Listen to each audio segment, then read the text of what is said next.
রমজান মাছ তোরা খাওয়াবি ভালো মাল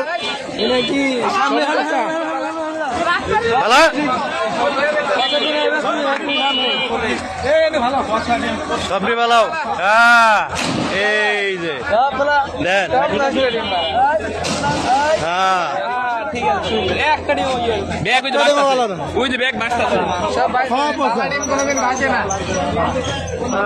ঘটনাটা হয়েছে ইনকিউবেটর থেকে নষ্ট ডিম এনে বাজারে বিক্রি করতেছে।